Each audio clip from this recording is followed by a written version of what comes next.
Hi guys, today we are going to see Acer Q45T desktop board, no display. When we power on, fan is spinning but no display.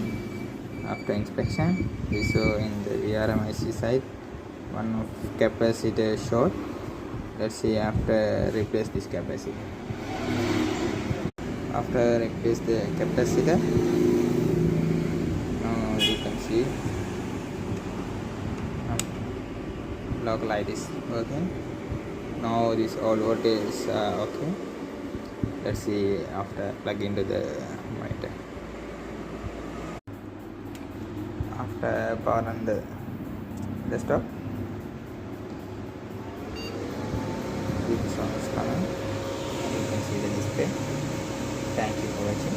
Please like and subscribe our YouTube channel.